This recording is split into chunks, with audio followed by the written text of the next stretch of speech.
Hey everybody, this is Jason Ostrowski, and welcome to another edition of the Everything Real Estate Podcast. In today's episode, we are going to talk about a topic that is often real estate adjacent to us. We may work with these people when it comes to a divorce situation, or maybe it's an estate sale, or it could be just dealing with a massive amount of clutter in a home. Of course, I am talking about professional organizers, and today I happen to have one of the best, Anna Sicalides from Your Organizing Consultants. Anna brings over 20 years of experience organizing homes, and in 2007, Anna became one of the world's first certified professional organizers and the first in Eastern Pennsylvania. She absolutely knows her stuff when it comes to move management, home organization, and inventory. So today, we are talking all things organization with Anna, and we're going to pick it up on the other side.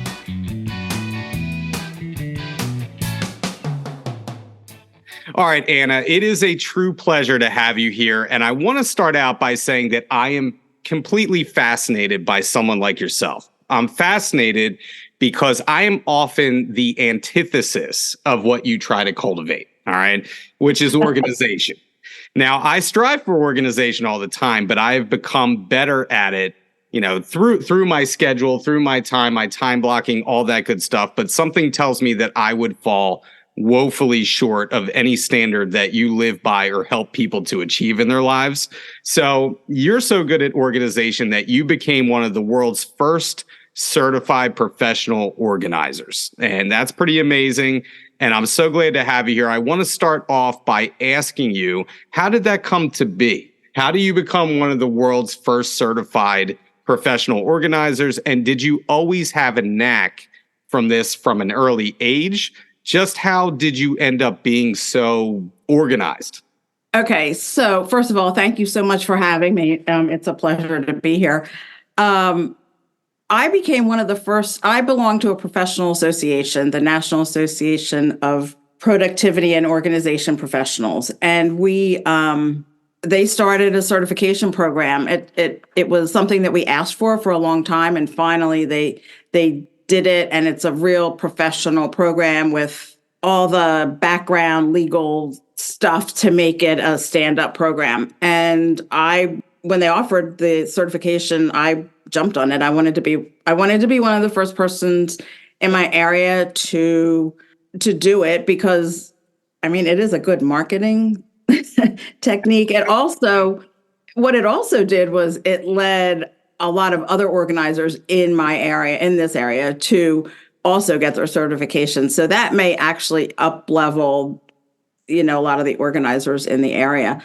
And in terms of organization, my thing for organization is to be able to find what you want when you need it. Does everything have to be like a magazine? No, nobody lives like that. So I'm going to give you credit because I'm sure you deserve more credit than you're giving yourself. Not much more, if any, I will tell you. But, reading about you online and going to your website, seeing what you do, you help so many people with so many organization projects. The scope of what you do is pretty amazing. And so sometimes very difficult projects, move management, home organization, inventories. I'd like to start with move management first and then move on to the other two. And there are all kinds of subcategories that fall beneath these three pillars that you have on your website. So what subcategories will fall under move management, and what can you do to help your clients through the always difficult process of moving? Because that is priority number one a lot of times for us. Right. So we become partners. We become the agent's partner and we become the client's partner. We want to be there for them. We want to make the experience as wonderful as it can be for someone who's going through a stressful time. And we also want to we want to shine to the agent. We want to help the agent shine. So move management is, you have seniors who are moving. You have just, average people moving from, one home to another. And then you also have we work with a lot of very complicated moves where there are a lot of moving parts. It's truly project management. So that's basically our three buckets. One thing that we always talk about as agents, that difficult situations for us may be, and you and I talked about this off camera, is like an estate situation. Right. Can you talk a little bit about the process? Just go through the process with me about, let's say I have an estate. What are you focused on first? What are you focused on doing to get things from A to B? How do you go about that process? So it really depends on the goals of the executors or the heirs, because some of them want to just get rid of everything, or some of them, cherry pick the few things that they want, and then they want help getting rid of everything else. And we will do everything until the door is closed and there's nothing left in the house. And sometimes we work with heirs that we have to split stuff up. We have to send things to different parts of the country. And then there's very different ways to work with all of them. Some people, we need to do a big like spreadsheet or use a program to put everything on it so that everybody can choose what they want, and then, go over it and get everything ready and actually execute.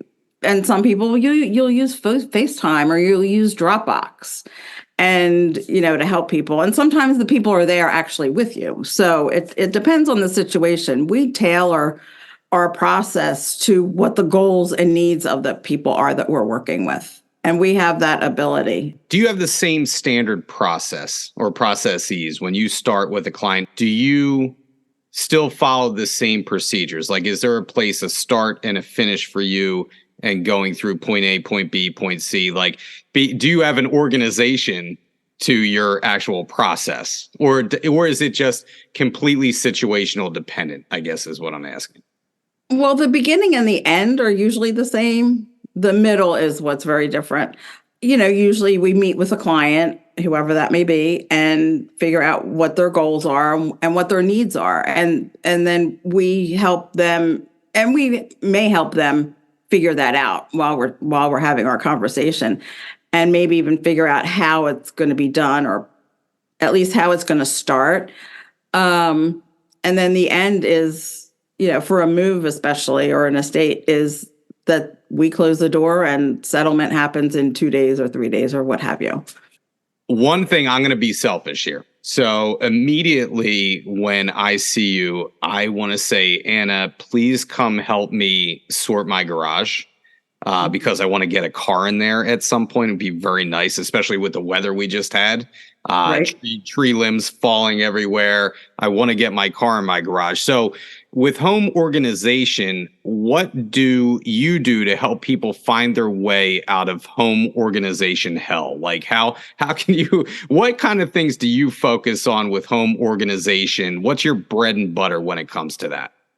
So again, we start with the goals and we look at the space. A lot of times we have to look at more than one space. If you want to do your garage, we may have to look at some other spaces, because you may have things in your garage that maybe go elsewhere, or maybe you have room for elsewhere. So we want to, look at that. And then we want to know what you want, what you don't need anymore. I can't tell you how many garages I've been in that people have these riding lawnmowers and all these gardening tools, and maybe they need a rake because they don't garden, and they have people that come and do that for them. So, we help people, get through that whole process. We explain that to people. What, do you really need 3 of the same rake? Guilty as charged, by the way. It's just in case one of them breaks, you have 2 backups. That's really how I look at it. The other thing is, in my basement, I have a very long, narrow hallway that has been for storage since we've moved in about 3.5 years ago. And just like everybody else, over time, you accumulate stuff. And now that back hallway is being kind of choked off. And I do think that it affects me psychologically going down there and seeing that. Can you talk a little bit about when you do an organization job for somebody, do you feel like by the end of the process they feel kind of like lighter? Are they in a better mood overall? Like how does it affect things psychologically, do you feel like, for your clients? Well, one, they feel supported and they feel that they have a partner. And when we're there, they've committed, in most cases for general home organization, they've committed to, that block of time with us. So that's that's huge to help people get started and help people get going. When we go to see someone for the first time, I always say to them, how did it go? How do you feel? And every single time, and I've been doing this for almost 20 years, the comment that I get is, I feel lighter. I feel like there's a weight lifted off my shoulder. So it's very gratifying, for us to be able to do that sort of thing for somebody, because that's huge. Well, it feels like it can be such an emotionally charged thing too. And so I'm sure you have to deal, just like us, you have to deal with all kinds of personality types when you go in there. Some people are going to be more difficult than others. Some people are going to be more willing to get rid of stuff than others. So can we talk about the dirty word hoarding for a little bit? You're shaking your head no. Is that the hardest situation that you have to deal with? Like you say that you also deal with divorce situations. What's the hardest situation for you personally to deal with when you go into an organization project? So I will tell you that we don't work with hoarders, or people. The term is people who hoard, because we don't want to label people negatively. And the reason for that is because it takes a lot of training, and it takes a lot of patience, and it's exhausting. And then I had created these, rules for, I will accept somebody if they have, family support, if they are working with a psychologist and will allow me access to that psychologist, if they're on medication, and they really have the desire. And it's really hard to find all four of those things. And I learned that very early in my career, that it probably isn't the best thing for me, the best kind of project. But there are people that I can refer clients who hoard to. And I feel for these people, because it's very difficult. And I know they don't love the situation that they're in. Did I answer the question? Yeah, no, you absolutely did. I think, I know that's a very hard situation. I have known somebody who has been in that situation. Right. It's incredibly difficult. Okay. And I understand, it may go beyond the scope where you want to be. So what would you say then is your kind of hardest project? Like, is there something where you get a call on your phone and you're like, oh boy, now I may be willing to take this on, but it's not my favorite project? Usually that's personality driven. Like, we like the challenges. I mean, I had a call from somebody who I moved in 2005, called me last summer, and it was a hard move. It was a really hard move. But the person is lovely and appreciative, and they're not hard to work with. They're easy to work with. And I was like, yeah, you are my favorite client. I loved your project. And, but it was hard. It was complicated. But that's what we like. We like the challenge. And I would think they're the most rewarding as well. I know for me, you personally, working with a difficult situation is usually the most rewarding when you get to. Of course it is, when you're done. Yeah. So one of those hard situations, maybe what you and I were talking about earlier off the podcast, was inventories. And so you had mentioned sorting wine cellars, and at that, sometimes very expensive wine cellars. So can you talk about a little bit about what you do in those situations? Because you had mentioned like having insurance and doing, it's not just about organizing the bottles, right? It's more to it. Can you talk about what something like that entails, or a difficult inventory situation entails? So I have a background in retail, which makes inventories a natural for me. So in wine cellars, I would think the most difficult situation in a wine cellar is when you don't have space. When there's a lot of cases and crates that you have to work around because just makes it more difficult and takes longer.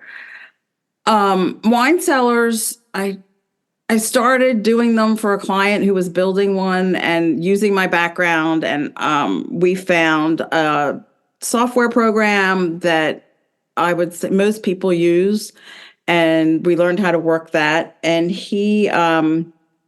then we just started doing wine cellars after that for people who are in need. And there's two ways to approach it. Some people want it all organized. They want all their, Pinot Noirs together and all their Sauvignon Blancs together, or they want it by vineyard. And a lot of people are just like, we just do it because now they have an app. They can go to their laptop, iPad, and they can just go, Pinot Noir, and they all come up and it tells them exactly where it's located. So that's the direction most people have been going in, because to rearrange 3,000 bottles of wine is a lot of work, and, it's quite costly. But the one thing about wine cellar, and some of the reasons people do their wine cellars is because they may be considering moving, and they may want to liquidate half their collection. Well, they need to know what they have. And once we get everything into this program, they can easily pull a spreadsheet and, go through deciding what they want to sell and what will be left. And then sometimes I was in one wine cellar, and at the end, it gives you values. They're approximate, they're not exact. But I went to this guy and I was like, you have $120,000 worth of wine down there. And I don't know if it's insured, but you may want to think about it. Because if your ventilation system goes down, your coolers, I'm not exactly sure what they're called, they go down. If you have a flood, you could have a real problem on your hands if you have a lot of high value wines. It also thinks like it also seems to me like you have a lot of food for thought to give to people. Like, I'm just in talking to you, it's not that I have $100,000 wine collection that I need you to sort through, but it makes sense. You're like, oh yeah, that makes sense. It seems like you give people kind of guidance on what they may or may not think about, right? And organize that. So you had mentioned personality types earlier. And so I'm big on personality types. In our business, we have to know who we're dealing with. You said that sometimes you may not take a job because of a certain personality. Is there someone, not necessarily who you're going to take a job from and who you're not, but is there a certain personality type that you come across where you're like, oh boy, this is going to be a real challenge? Yeah, sometimes when we talk to people, it's obvious that they don't really want to do the work. And, there's some outside force that's pushing them to do the work. I mean, I can sit there and I can do the work and charge you, but that's not really down the road. It's not going to do anything for this person. So, and that doesn't have any meaning for me or for us. So I tend to not be that interested in projects like that. But we want to see people who want to do something and who want to improve, make a change, even if they don't want to maintain it, because we do go in and help our clients maintain a system way after we've set it up. I'm going to go do a paper project. I started this paper project about 17 years ago for this client, and I go every quarter and I just maintain it. So I need to see that there's some appreciation of what we do, whether it's maintained or not. And I'm sure after they see what you do, and like we talked about, the happiness that they have or the lightness they feel after the project, it probably becomes addictive that they want you to keep coming back over time. I could totally see that happening. I could see calling you and be like, Anna, I desperately need you again. And yes. You're going to be like, what did you do now? And I'll be like, I'm really sorry, but can you help me? That's how I can see our conversation going. Well, that happens sometimes. I mean, I had one client call me to help her with a filing system, and I don't know, we worked together for 14 years and we ended up moving her. And I mean, we didn't work 14 years solid. We didn't go every week for 14 years, but when things would come up, we would go back and, work on the next project, whatever that was. Yeah. And that makes, I've had clients like that where they've taken it in chunks over years. Yeah. And I know that's a lot of dedication. A lot of your time obviously goes into that. So, just a side question. So years ago, and you may get this question a lot. I don't know. Maybe you don't, but I had read Marie Kondo's book about organization. You're laughing already. So not that I have done I think it's the KonMari method. KonMari method. But I actually, the one place where I did take something from that book was my folding of clothes and my organization of clothes that I still do to this day. How do you feel about Marie Kondo? Is it good advice or is it a little obsessive? So there's a lot of, I'll say, systems out there or programs that, have been created by organizers. And it's not a one size fits all situation. But Marie Kondo, I love her folding. I think it's really helpful. I love her, does it bring you joy? I think that's a very helpful way for people to make decisions on items that they may have a little bit of resistance on getting rid of. But I think that's very helpful because it's good. I want people to be joyous, even when we're done or while we're working together.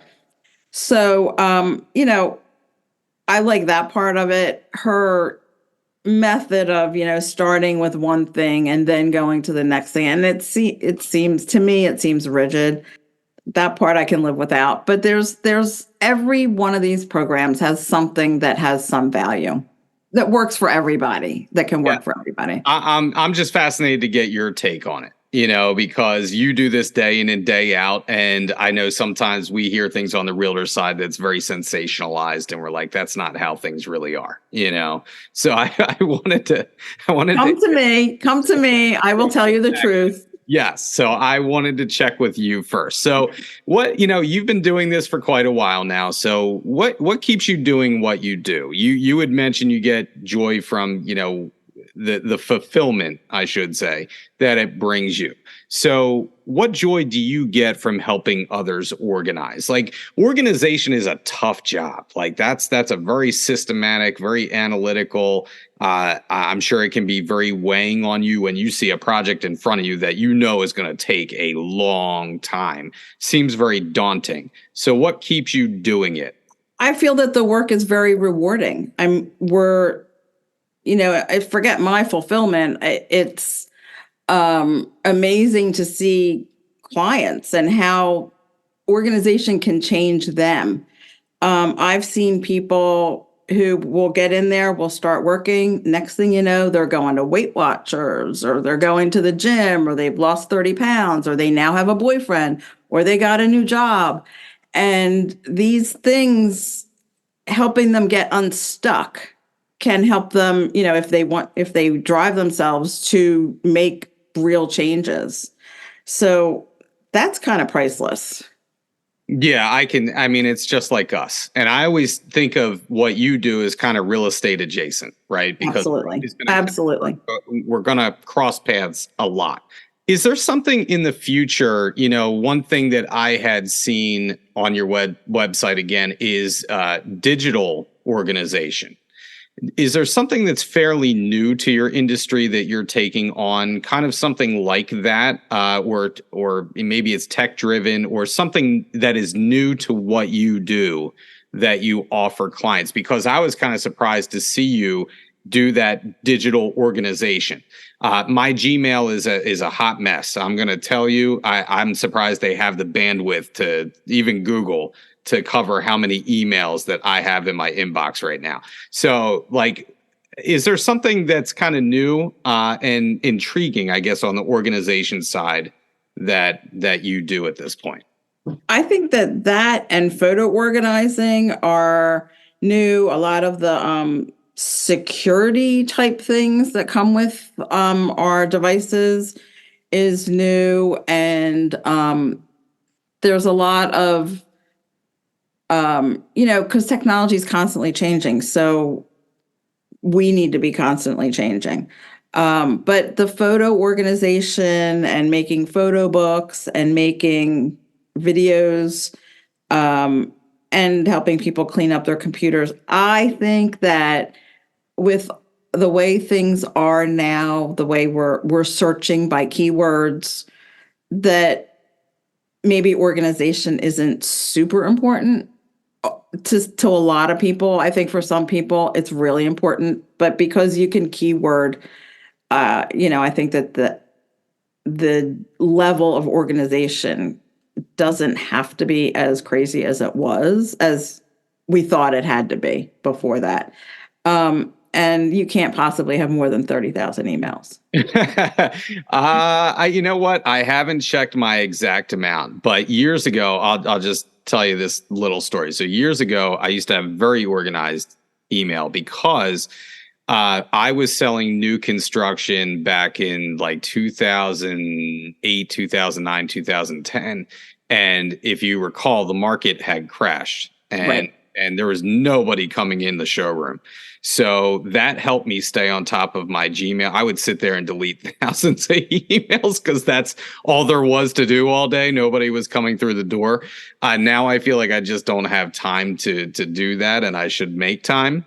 But it's embarrassing how many outstanding emails I have in my inbox right now. So when I saw you do digital organization, I was like, wow, that's going above and beyond. I didn't even know somebody was out there that could do that kind of thing for me. I think really now we have to be just doing a lot of deleting, because I was looking and I was searching for something, and I'm finding documents from 2004. Yeah. That have absolutely no value and no relevancy to anything anymore. So, because we can just keep adding and adding and adding, that, I think that finding a lot of that unneeded stuff and eliminating that is helpful. And I did open a laptop the other day. Somebody had 32,000 emails. My God. All right. Well, at least I know there's somebody out there worse than I am. So that's encouraging. Most of them unopened. Oh, God, that's terrible. Well, maybe they should open some of them. They're probably pretty important, I would think, some of them anyway. No? No, but now, Google and Apple Mail make it easy for you to unsubscribe. Because if you open some newsletters at the top, it'll just say unsubscribe. So that's helpful for some of these things. So I'm going to ask you, and I know sometimes in our business, actually many times, it's almost like do as we say, not as we do. So are you yourself very organized, or are you constantly organizing other people and you don't have time to be organized? How like, where would you say you fall? Like if you were your own client, where would you fall in terms of your organization? I will say that I am pretty organized. I am not magazine organized, but I can find pretty much anything pretty quickly. I don't have to run around looking for things. It's either here or there. We have realtors that, especially in our office, we had one realtor for years, and we called it organized chaos. Like she would have stacks of stuff, but she knew where everything was in her office. Not to say that your house is like that. No, I don't like visual. I don't like a lot of visual clutter.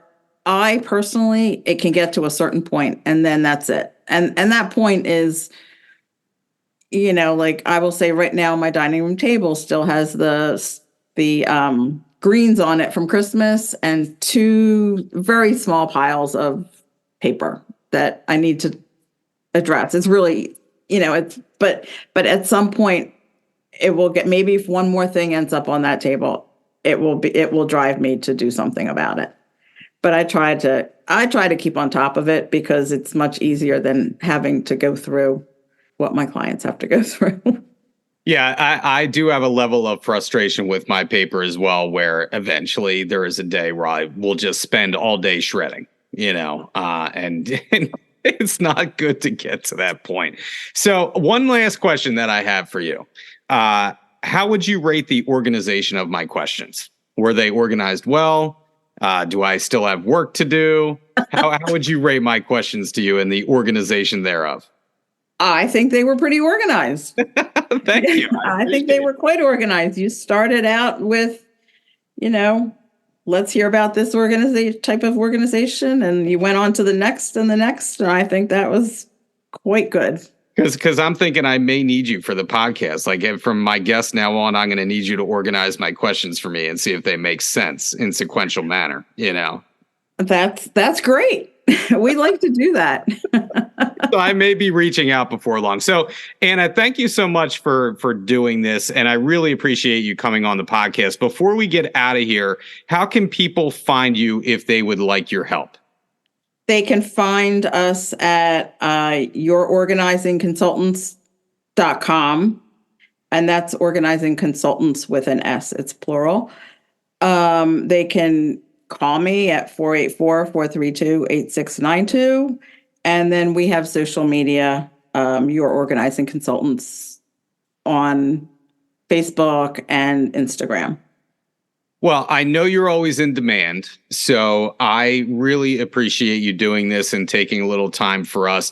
It's nice to talk about a topic that is real estate adjacent too. I think sometimes we just get so far into the weeds with, what we do on a day-to-day basis. It's nice to talk to somebody who kind of knows what we're going through, but is there to help us as a partner. So Totally. Thank you so much for doing this. I appreciate your time and good luck. I may be contacting you. And again, I just want to apologize ahead of time. Stop. Thank you so much. It's been my pleasure. Thanks, Anna. That was the podcast this week with Anna Sicalides. Rather than giving you some takeaways from the podcast episode, what I would suggest is that if you are getting a listing that calls for something that is mentioned in this podcast, do not hesitate to reach out to a professional organizer. They are worth their weight in gold. I know personally I have used them on listings of mine, and sometimes we get in over our heads as agents and we could all use a little help, especially when we're trying to multitask at our jobs every day. Just like a good photographer, a good electrician, a good roofer, a good contractor is someone that you can recommend to your clients, you should also have a professional organizer at hand that you can recommend. Your sellers will thank you when your listing sells for top dollar and you got rid of all the clutter in their home. Well, that's it for the podcast this week. We will be back in another couple of weeks with a new topic, a new guest, and as always, if you want to hear something that we haven't covered yet, please reach out to me, jason.ostrowski@foxroach.com. And if you haven't liked and subscribed to the podcast yet or left us a review, please do so. It helps us to reach more people. Once again, this is Jason Ostrowski saying stay safe out there, stay selling, and we'll catch you on the next episode of the Everything Real Estate Podcast.